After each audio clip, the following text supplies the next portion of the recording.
way back, it might be, it could be, it is. Holy cow! Welcome to another broadcast of Bricks Behind the Ivy. Hey, Cub fans, welcome to another episode of Bricks Behind the Ivy. Thank you so much to our awesome sponsors, Wrigleyville Sports, the best sports store in Wrigleyville, and Yaggy Road Roasting Company, based in Valparaiso, Indiana, serving cups of coffee just as special as the moments you drink them in. Hello, welcome to Bricks Behind the Ivy. Hey, Brickheads! It's Jeff Candid Cubs Rogowskis with another episode of Bricks Behind the Ivy. If you are listening to us, make sure you're hitting that subscribe button and reviewing. And if you're watching us on YouTube, make sure you also hit that subscribe button. If you're not watching us on YouTube, why the hell not? Get over to YouTube and watch our videos. We have all these extra bells and whistles that I put in the effort for you to see. And you can see all my beautiful toys in the background. So that's an added bonus. But today we have my old college roommate, one of my bestest friends in the whole world, and diehard Reds fan, the yin to my yang, Mr. Andy Evans. Andy, thank you for coming on Bricks Behind the Ivy again. Oh, yeah. Thanks for having me. I'm excited. Yeah, this is, you've now joined the very exclusive two-time guest club. You and Mr. Brewer Boggs, Jake McKibben from Ireland, is the other two-time guester. So you should feel pretty freaking special right now. Yeah, definitely a much more, it's a put-together production you've got here now, too. You got intro video and everything. I don't think that was on there last time I joined. Yeah, no, we've moved out of the crack den into the penthouse of podcasting platforms as we've learned a few more tricks of the trade since then. So, a little extra, a new camera view. Got sponsors now. Look at you. Yeah, I know, exactly. And I'm even wearing pants, which if you're listening to this, you're going to have to tune into the video and make sure I'm wearing pants. I'm sitting down, so you'll never know. But anyway, I brought you here today. Every year, and this is year 2, we've done a season preview of just the NL Central to get Cubs fans kind of comfortable with what the other teams have been doing while we've been lamenting on what the Cubs have or haven't been doing in the offseason, so that we have an idea of what the competition is going to look like, because the best avenue for any of these teams in the Central, given the national commentary of the NL Central not being a super strong division, is probably winning this division. It's very potentially unlikely for there to be a wild card team coming out of the Central, but who knows? It could happen. I don't know. Like, maybe it will, but I doubt it. But that being said, the Cincinnati Reds, the thing that really sticks out to me in my mind this offseason is the hiring of Terry Francona, which immediately caught my attention and struck fear in my heart as the manager that outclassed Joe Madden, but was one starting pitcher short of taking a World Series title away from us in 2016, which might have been the start of a terrifying alternate timeline. But ultimately, Francona is a very well-known name in the game and brings a lot of experience. Besides Francona, what kind of changes have the Reds made this past offseason? Yeah, I mean, you've already mentioned the biggest one. Happened at manager. I don't know how much I believe that a manager is really going to, make a huge difference in the win column at the end of the day. Some people seem to believe that Terry Francona is going to really make a big impact there. I'd love it if he does. But as far as the players on the field, who the Reds have added, they brought in Brady Singer via trade from the Royals. They sent Jonathan India to the Royals for Brady Singer. So that definitely helps bolster the starting rotation quite a bit. They've also added a little bit of kind of emergency depth in the starting rotation too, with everybody's old friend Wade Miley is hanging around. I don't anticipate him, necessarily being a factor again, unless it's in an emergency situation. But that is one area where the Reds, I think, have improved quite a bit in just having additional major league ready arms to go in the starting rotation this season. What they've run into the past few years late in the year was really having to dip deep into the minor league system and pull guys up who just weren't ready yet to try to fill in innings as starting pitchers. So hopefully should be able to avoid that this season. As far as the bullpen goes, Taylor Rogers was a big addition from San Francisco. And they've also brought in Scott Barlow just recently on a free agent deal. And then Josh Stallmont, too. I believe his deal is a minor league deal. So I think he would still have to make the roster out of spring training, but somebody who had a lot of success in Kansas City as well recently. They've brought him in. As far as position players go, probably the big addition there, I guess, would be Gavin Lux. Not entirely sure where he's going to end up playing on a day-to-day basis. He'll probably kind of fill that Jonathan India bounce around a few different spots role. On the team, they've also brought in Austin Hayes, I believe, to kind of handle some of the at-bats in the outfield against left-handed pitching. That's kind of been one of the weak spots as well for the Reds. The past couple of seasons, they have a very left-handed, heavy-hitting lineup in the outfield.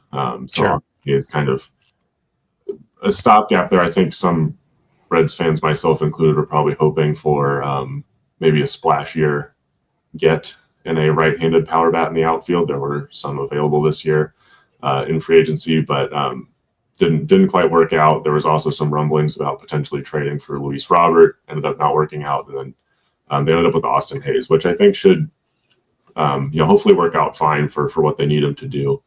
And then they've also brought in backup catcher Jose Trevino from the Yankees. So those are kind of the main offseason additions. Yeah, I like that that Austin Hayes pickup.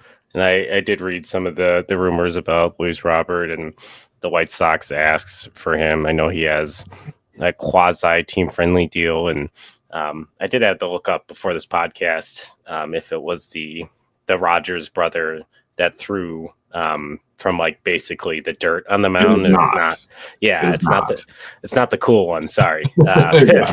it's the one that was on the Twins for a number of years. But he's got a career 3.34 ERA and has experience saving games as well. And yeah, I think it'll be interesting. And we can talk about when we get to the bullpen. How the bullpen shakes out to finish off games. But so as of right now, I think there's a lot of young talent on this team and prospects, or maybe not prospect status players that are going to fill out this everyday lineup. But what are you projecting just around the field, who the starters are going to be come opening day?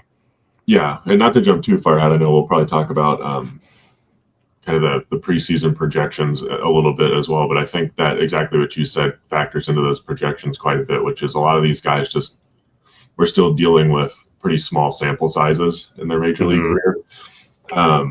So that does make it a little bit difficult too to really nail down exactly who's going to be where on any given day. I think if we just kind of go around the horn here, I'm not going to try to necessarily venture a guess as the batting lineup 1 through 9.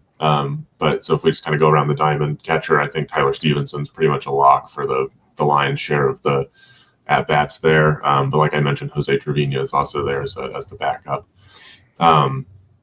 First base, I think you'll see my guess would be a split between Jeimer Candelario and Christian Encarnacion Strand, who is really relying on him as a big bounce back candidate this season. The Reds were counting on him to really anchor the middle of the lineup last year, and that obviously did not pan out. It kind of remains to be seen how much of that was due to injury. I forget exactly what he had, whether it was a break or a fracture. I want to say it was in his wrist or in his hand that he, I think, was playing with for a little bit longer than maybe folks realized initially. So it's hopefully we can see a little bit more out of him this season. At second base, probably the biggest addition for the Reds will be Matt McLain just coming back. So not any new player they brought in, but he didn't play at all last season, and I mean, quite frankly, he might be the best player on the team. And that's saying a lot because at shortstop, you're going to have Ellie De La Cruz, who everybody knows about. Obviously an electric player can do a lot of really special things. And then third base, again, Candelario, I think you'll see get some time there.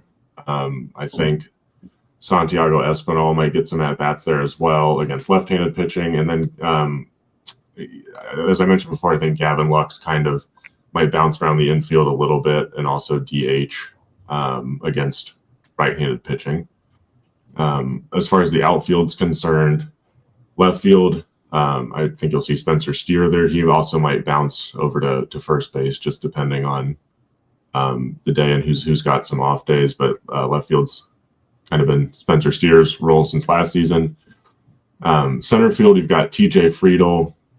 He's kind of an interesting case. I think he's potentially a platoon candidate, but he's got an interesting career reverse split where he actually has hit better against left-handed pitching as a left-handed batter. That was not the case last season. So if that carries over into this season, then he might be a platoon candidate with probably Stuart Fairchild would be the most likely to get at-bats against left-handed pitching in center field. And then in right field, I think you'll see Jake Fraley against righties. And then, again, Austin Hayes should jump in there as well against left-handed pitching. I don't know if it's a name I've given him just because of my enjoyment of him and MLB The Show, or if I heard it somewhere, but I always referred to Jake Fraley as Jake from Rake Farm. I'm not sure if that's a real nickname. No, we usually just go Rake Fraley. Okay, there we go. So I'm close. I've heard something similar because I doubt I came up with that on my own, but that is something at least in my small circles of baseball folks. Jake from Rake Farm. Yeah. I think it's the Matt McLain thing is almost as big as an off-season addition. Like this guy when he came up was just a monster. He was just so good. And looking at some of his advanced metrics, like. He definitely had, I would say, I'm going to go with the unknown prospect, pitching treatment. He saw a ton of fastballs, but he destroyed them. He was +7 run value versus fastballs. And he still had high, really, really high run value versus breaking pitches, which is something you want to see. It's interesting, his whiff rate is, high for the number at bats he's got, but he has a really good contact rate and a really good barrel rate. He's defensively very, very strong. And I believe when he came up, he was playing shortstop. He's going to kind of have that Nico Horner thing going on where he's going to be the NL Central really is going to have some elite defensive second baseman, depending on if Bryce Terang sticks at second with whatever the Brewers are doing to replace Willie Adames over there. But if Terang, Horner, and McLain are all at second base, and then Nick Gonzalez is no slouch at Pittsburgh. I couldn't even tell you right now who the Cardinals' second baseman is, but right there, the NL Gold Glove. Is it Brendan Donovan? I feel like I think so. I think that's correct. But the NL Gold Glove really could at second base could come out of the NL Central. I'm excited to see as a baseball fan, this guy kind of bounce back and, really hopefully bring some stability for the Reds. I'm not hoping as I want the Cubs to win, but hoping for your sake. Definitely makes them a better team. And like you said, he's, I think, without a doubt, at least at this point in time, the best defensive infielder that the Reds have, which is probably, again, not trying to jump the gun here, but probably the weakest spot on the team, I would say, is defense in general. Yeah, and I think, with Ellie and McLain up the middle, that could really solidify some stuff. What you'd want to there's always that adage of defense up the middle being strong, being the base of a team. I don't know how much that really means, especially in the outfield anymore, with just advanced positioning and stuff that exists. With some of the shifting rules, that's returned a little bit up the middle. They still can, shade pretty significantly to right to that second base bag line. But Yeah, there's a little bit of athleticism that returns, and yeah, it'll be fun watching those two guys who are both super fast and good fielders field up the middle. And yeah, they're both so young, just and like could really be like a strong core for the Reds that's forming, which is almost feels opposite of like what the Cubs have in some of the places around the field is. Which is, makes some of their moves, suspect as they've signed certain types of players who are clearly aging and getting out of their prime and not being more aggressive in this moment. But that's for a different episode. So pitching, I think, I've known you long enough and I've known the NL Central long enough that pitching seems to always be the Achilles heel for the Reds, mostly on just rotation depth and the bullpen. If you were, gun to your head today, who are your 5 starters and who's closing out games? Who are maybe the 3 relievers you think we're going to see the most of in the Reds bullpen this year? Yeah, so 5 starters I think is it's probably the most clear it's been for the Reds. Again, I say this hoping I don't jinx it here as spring training's kicking into gear and arm injuries are certain to happen. But yeah, Hunter Green I think is probably your number 1.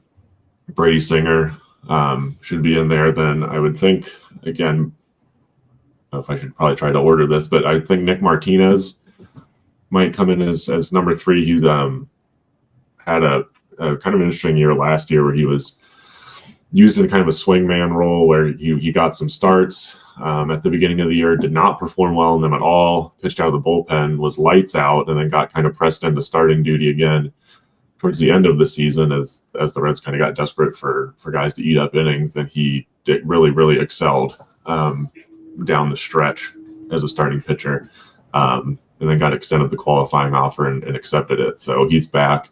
And I would expect him to start the season in the rotation just based off of how he closed out last year. And then Nick Lodolo should be back. Hopefully he can stay healthy. He's got some nasty stuff. Can be a little frustrating to watch at times because he has so much break on his breaking ball. He hits right-footed batters in the back foot more than anybody I've ever seen. And sometimes he'll get them to swing at it, but when they don't, that's a lot of free base runners. And then I think Andrew Abbott, he's had a pretty solid start to his career as well. Looking interested to see if he continues to progress, or if, even if he doesn't, I think what he's shown so far is perfectly fine to be kind of that back of the rotation starter. And then outside of that, I think Rhett Lauder is probably the next guy up, in my opinion.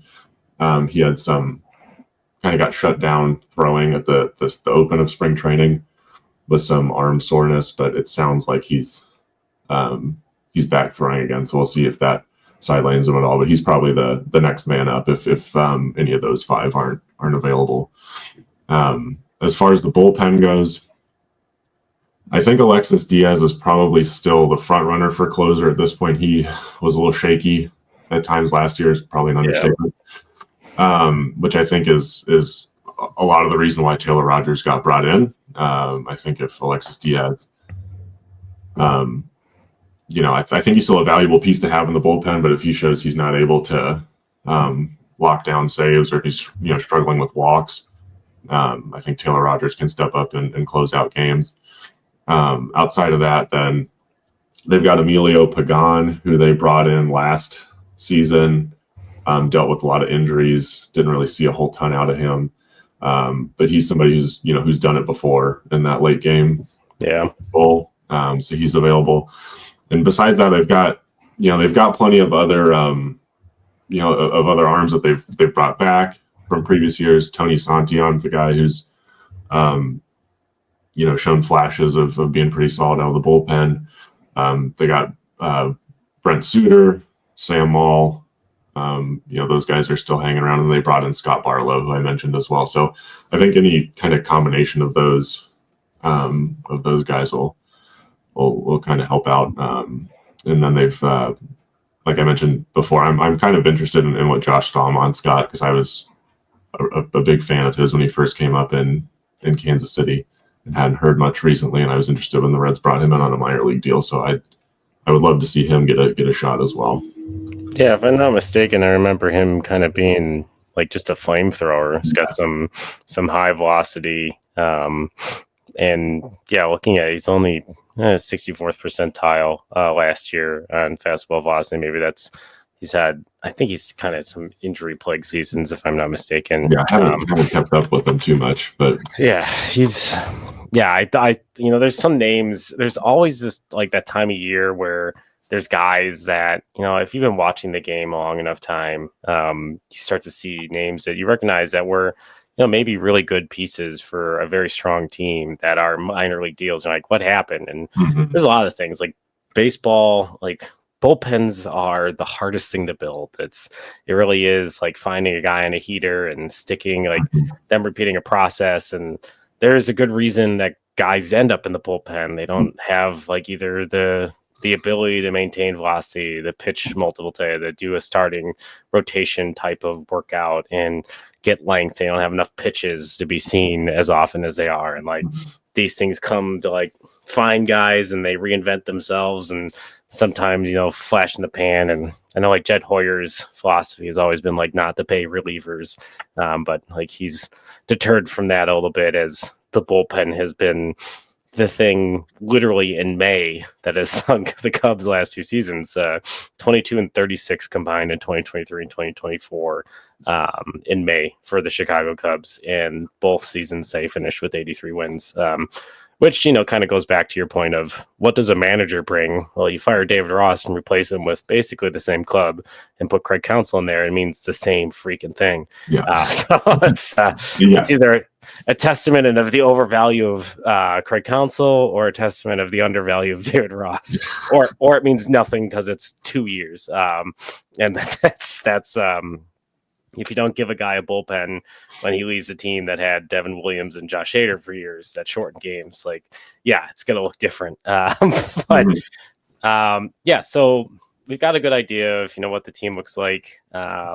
If the Reds are going to win the NL Central, or like, let's frame this in the Cubs way, if the Reds are going to overtake the Cubs in the NL Central, what are the things you think the Reds are doing well, or what are the things that you think they do better than the Cubs currently that are going to kind of lead them to the top of this division?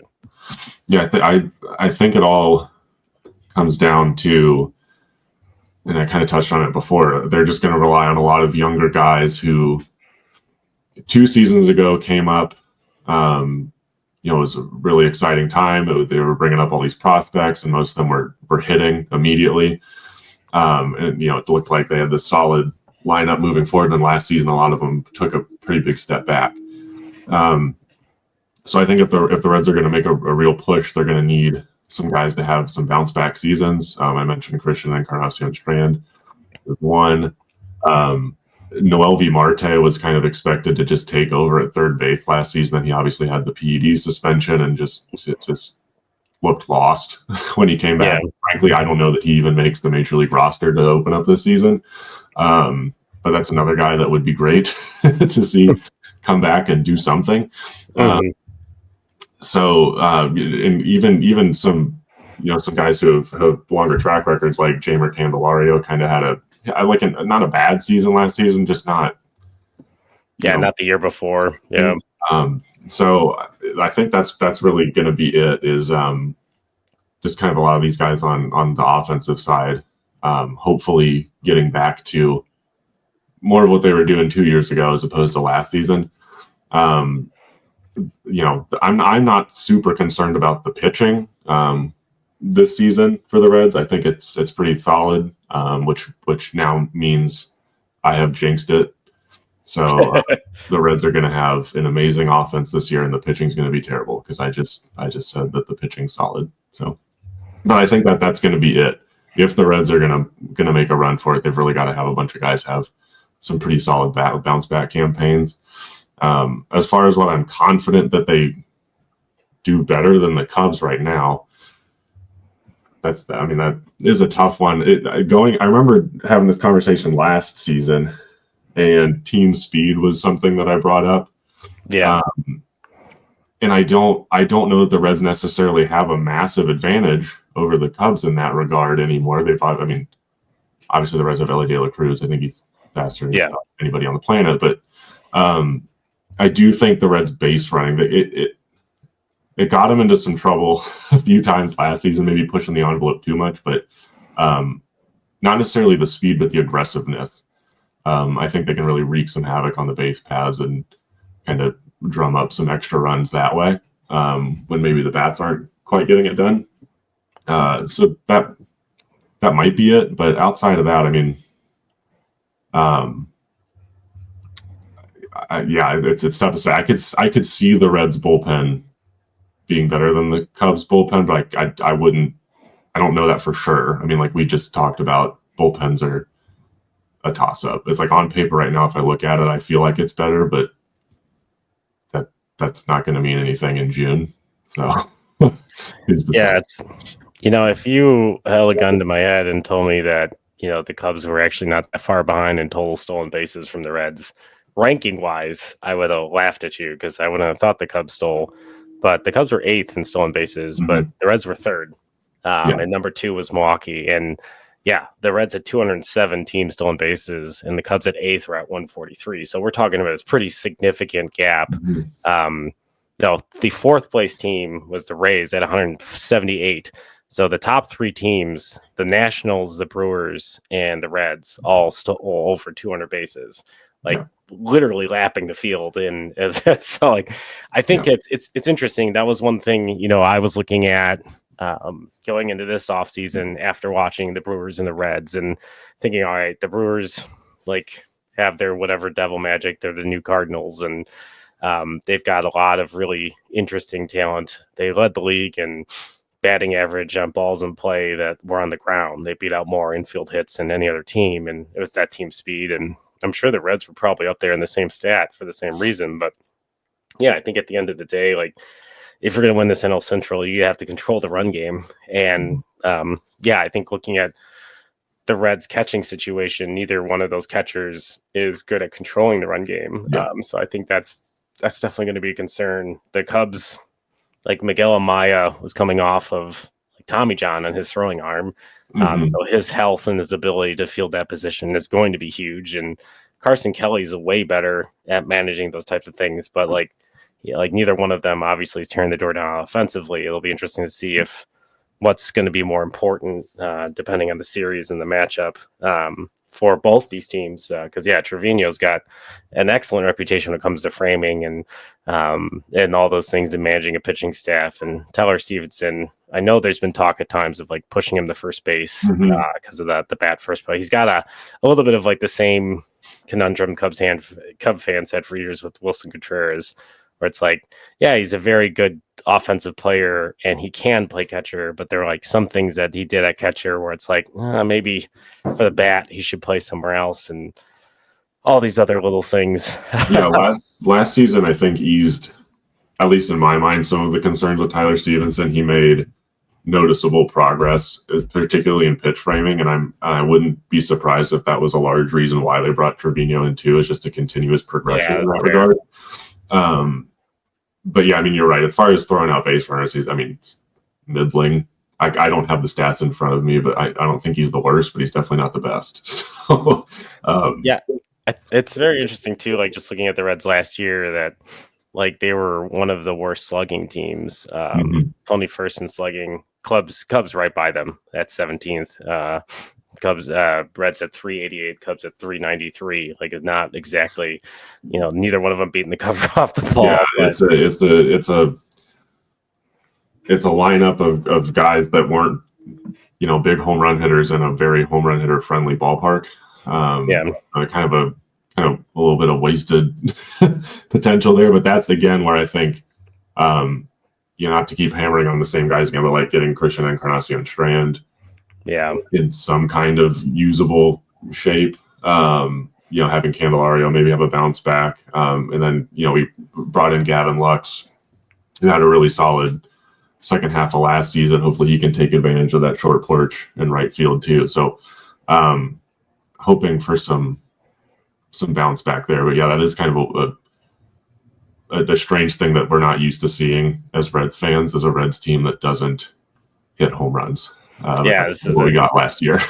The team of Joey Vottos and Adam Dunn and Ken Griffey Jr. and like that's I mean it's a stadium designed for left-handed hitters to hit a lot of home runs, and that just didn't really happen. Definitely didn't play like Wrigley, like one of the worst offensive parks in baseball last year. Like it's a little matchbox. It's a nice little stadium. I think that kind of leads us. I think we've kind of touched on the things we think that could go wrong for the Reds a little bit there.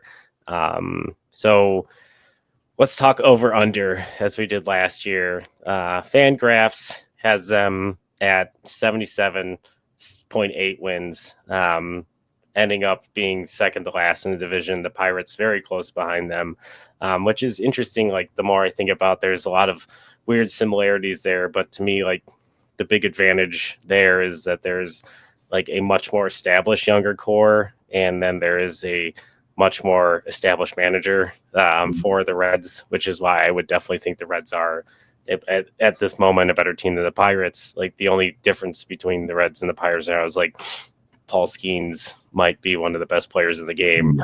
But like ask Mike Trout, like what that did for him with the Angels. It takes a group. So I think I saw something about, I mean, not to like just rip on the Pirates, but I thought I saw something the other day about they haven't signed a free agent to a multi-year contract, and I don't even remember how many years it was now, but it's a long, long time. I'm gonna look this up just so we can have it in there. But it was a multi-year contract. I did see it then. 2016. Yeah. So like we're almost on 10 years now. Embarrassing. So it's just a matter of, I mean, you've got Paul Skeens, but like, are you gonna sign him? Like I know he hasn't been healthy, but like they've dumped like some really good players to other teams in trades. Tyler Glasnow, Jameson Tyon's been a pretty serviceable pitcher, whereas I'm not saying he's front of rotation type arm. Like he was, the pedigree that was there, and obviously some injury issues, and like this they trade back for Chris Archer.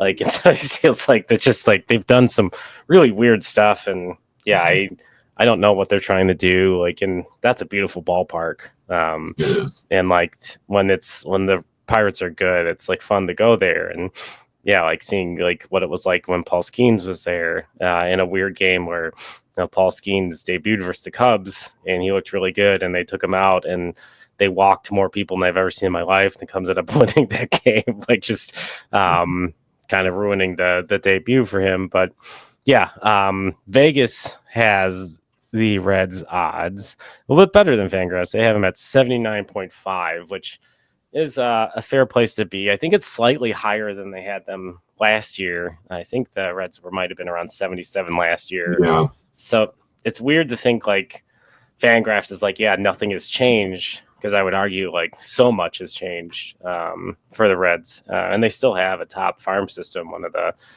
the more loaded farm systems. The NL Central seems to have potentially a bright future with a lot of top prospects kind of sitting in the systems in the Central. But if you had to say over or under the 79.5, what would you say? Yeah, so they won 77 games last season, and I certainly don't think they did anything this offseason to make themselves worse. I mean, it seems like they should have improved. Now it's a question of, did they improve by 3 wins or more? So my gut says yes. But I don't think I would go out and put them much beyond 500 at this point. You just, again, seeing it just based off of some of the performance last year, some of the younger guys. Again, it's just all small sample size though, so it's so hard to say for sure. But my gut says over, but not by a whole lot. And then I think anything that they go, beyond kind of that 500 mark, at that point, then maybe we do attribute that to Terry Francona. Maybe there could be a factor there, but I'm gonna say over, but I'm not, not betting on 90 wins or anything. I'm thinking we're still in the 500 range.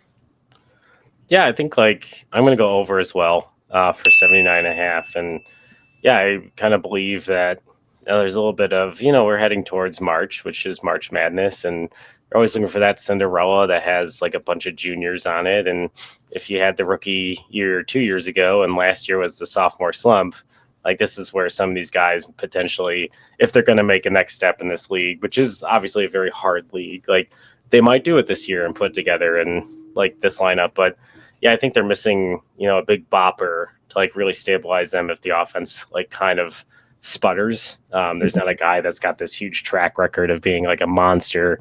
Like they're missing the like the Joey Votto and like those types of things. Like the Cubs have been missing that type of star power in the middle of their lineup. And really, yeah, this entire division has been missing star power in the middle of lineups. Guys that like you put on marquees, no pun intended, specifically for the Cubs that, are going to really sell jerseys and seats that are like really stabilizing an offense. But yeah, I mean, I could see the Reds like being in shouting distance, and they do have the farm system. I think they go out and make an interesting deal to like really push. So as long as it doesn't fall apart like by July, and let's see Vladito in the Reds uniforms to finish out the year. Like let's go nuts. Like that's. I think one of the keys too this just applies to anybody in the Central as well, is I'm still under the impression that the Brewers and Cardinals overperformed last season, and I think it's a matter of how many wins can you leech off of those two, playing those two teams a bunch this season. Yeah, that's a good point. So that's where I could see some of the improvement coming in. It's just by virtue of those two teams playing down to what I think their true form is and taking advantage of it. Yeah, and I also think like similar to with your team and the Pirates, like how many times in the division are certain teams going to see Paul Skeens versus whatever the hell else the Pirates are going to throw out there? Mm-hmm. And like how many times are the Cubs going to play the Reds and we're getting, Hunter Green, Nicol Dolo back to back, which did happen, I feel like several times last year and did not work out well for the Cubs. Like that's I think that's the thing that's going to be the most interesting is, and like similar to the Cubs, I think like the quality of the rotation drops off after the first three, and that's like Cubs don't really technically have a true number one. Like they have like two 2As like that. Not to like dump on Steele or Imanaga, but like they're both very good pitchers, but they're not like back of the baseball card, like very low whip, high strikeout type of pitchers that like are like true win days at this point in their career, especially with, Imanaga only being here one season. And yeah, I think it'll be interesting to see, like how the division will shake out to, are the Cardinals taking as big of a step back as I think they could? And then how many times when you play the Pirates in this division are you seeing Paul Skeens for something? Like that's like it feels like, but that's like, can you get them out of the game fast enough to get to their lousy bullpen? Like that's the other thing was I'm not sure how long of a leash he'll have this season, because I know last season they weren't letting him go.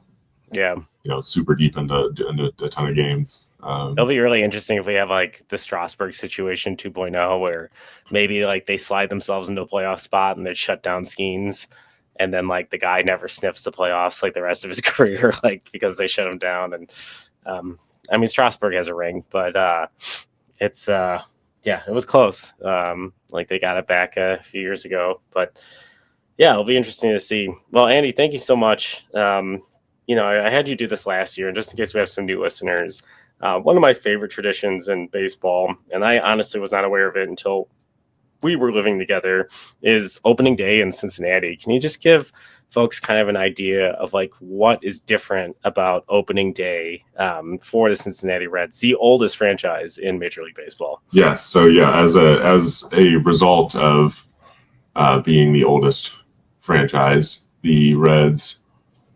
I want to say it's every season except for 2 seasons out of the last, I don't know,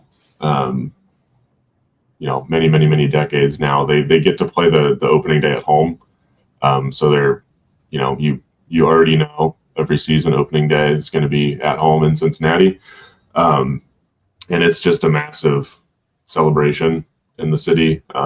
There's a huge parade that goes on in Findlay Market. Goes down toward the stadium. They also make a whole big weekend of it now too. So they'll have at least they've done this the last few years. I assume they're going to do it again. They'll have a kids opening day later that weekend where they'll roll out the red carpet and have the players come walk down the red carpet and meet all the kids and sign autographs and take pictures and everything. It's just a big celebration. I'm really excited this year too. I've already got my tickets for opening day. It's been a few years since I've actually gotten to go. I'm going to take he will be 5. He will have just turned 5 that week. My 5-year-old son down for his first opening day. And we're going to go to the parade and all that stuff and have a whole bunch of fun. Yeah, that's I'll put some videos in the episodes for folks that are watching on YouTube, and leave a note in the comments if you're watching or listening, and whether or not you've attended opening day for the Reds. This year it's the 27th of March, and they're playing the Giants, so potentially either Verlander versus Green or Logan Webb versus Green on opening day out there. And then one of my least favorite things about some of the opening days in Major League Baseball, like the Reds don't play Friday then that week and then play Saturday, Sunday. It's like, oh, we got baseball back, and you lose that first game. You got to wait like a whole day. Yeah, it's frustrating. Well, we're not going to lose the first game, but it is frustrating. But I know why they do it. We've had quite a few times. In fact, in opening day, actually, no, it wasn't against the Giants. It was against the Brewers. It was the season the Reds had signed Ken Griffey Jr. And of course, that was a massive deal. We went down for opening day that season, and it just rained and rained and rained, and the game got rained out. And then they move it to that open day. So I know why they leave it open. But it does get a little frustrating there when you're so excited it's back. You all, I know, have the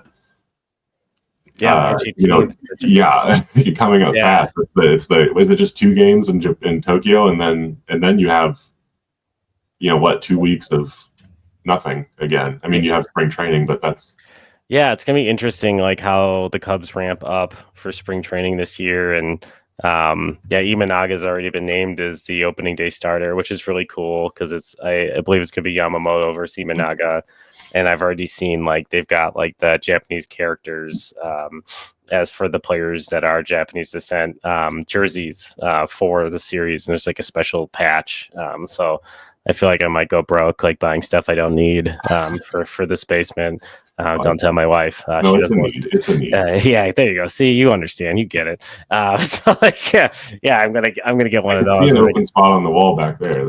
I know. There's open spots over here. I was just talking to. See, you get it. Like this, I just had this conversation this morning. She's like, "Where do I have space?" I'm like, "I can still see green on the wall over here."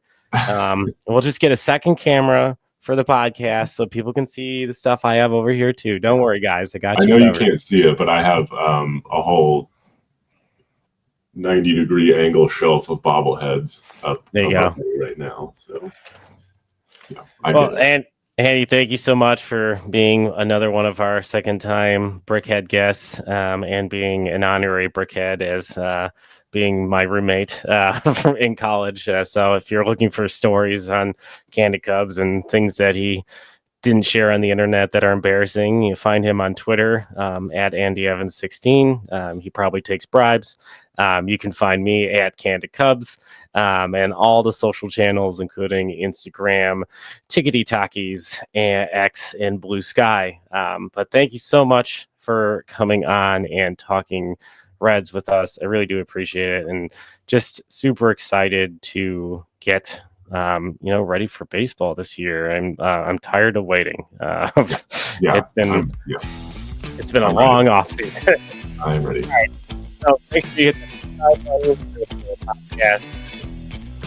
The review, share with your friends, share with your parents, share with your grandparents, let them all know what being a Brickhead is all about. Until next time, go Cubs, fly that W, and see you guys next week.